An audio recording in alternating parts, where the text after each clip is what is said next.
Kamusta mahal na mga manonood, tinatanggap ko kayo sa aking channel. Faria Evsen Burak Ozchivit couple made a jaw-dropping deal.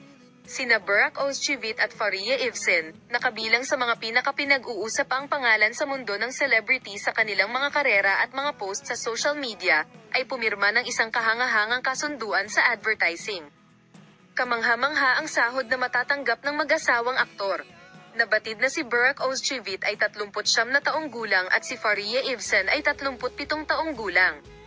Ang kanilang pag-iibigan, na nagsimula sa set ng serye sa TV na Kalikuso noong 2013, ay nakoronahan ng kasal noong 2017. Tinanggap ng mag-asawa ang kanilang unang anak, si Kerem, noong 2019 at ang kanilang pangalawang anak na lalaki, si Kerem, noong 2023. Si Evsen Uzen, na nagpapalaki sa kanyang mga anak, ay nagbida sa serye sa TV na Alp Ozlan Buyak Selçuklu pagkatapos ng pahinga.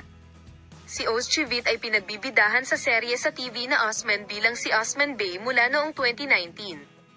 Alok sa advertising ang mga sikat na aktor, na may malaking international fanbase kung saan sila nasa agenda, ay nakakatanggap ng libu-libong komento at like sa mga post na ibinabahagi nila sa kanilang mga social media account.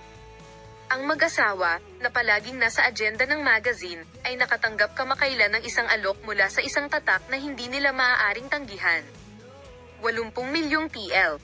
Ayon sa balita sa 2 pages, sina Faria Evsen at Burak Ozchivit ay mga mukha ng isang tatak ng Muebles, at sinasabing ang mga sikat na aktor ay nakakuha ng kabuuang 80 milyong TL.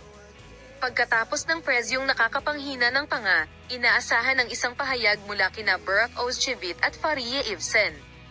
Sabik na sabik ang mga fans kung umaarte nga ba ang aktor sa commercial na ito.